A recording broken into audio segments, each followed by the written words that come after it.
नमस्कार, आपण पाहत आहात ठळक घडामोड क्राईम न्यूज। निर्भीड पत्रकारिता आवत सत्याचा। कडूस येथील ढमाले शिवारात बिबट्याच्या हल्ल्यात 2 शेळ्या ठार। कडूस येथील ढमाले शिवारात बिबट्याने शेळ्यांवर हल्ला केल्याची धक्कादायक घटना उघडकीस आली आहे। ही घटना शनिवार दिनांक 5 जुलै रोजी रात्री 9:30 ते 10 वाजण्याच्या सुमारास घडली आहे। या घटनेत 2 शेळ्या ठार झाल्याची माहिती मिळाली आहे। मिळालेल्या माहितीनुसार कडूस येथील ढमाले शिवारात शंकर किसन ढमाले हे कुटुंबासमवेत राहतात। ते शेती व शेळी पालन करून आपल्या कुटुंबाचा उदरनिर्वाह करतात।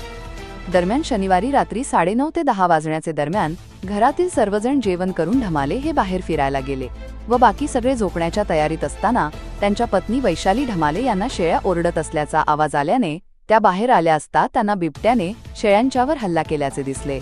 त्यांनी शेळ्यांच्या दिशेने धाव घेतली असता बिबट्याने त्यांच्यावर पण हल्ला करण्याचा प्रयत्न केला, पण त्यांनी आरडाओरड केल्याने बिबट्याने तेथून पळ काढला। दरम्यान त्यांचा ओरडण्याचा आवाज ऐकून शेजारील काही लोक त्यांच्या मदतीसाठी धावून आले। मग त्यांनी त्यांच्या पतीला फोन करून माहिती दिली। ते लगेच घरी आले व त्यांनी तेथील पाहणी केली असता शेळ्या ह्या रक्ताच्या थारोळ्यात पडल्या होत्या आणि थोड्या वेळात त्या मृत्युमुखी पडल्या आहेत।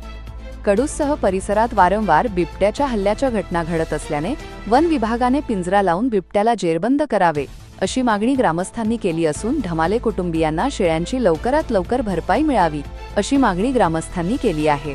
प्रतिनिधी अपूर्वा धायबर सोबत ठळक घडामोड।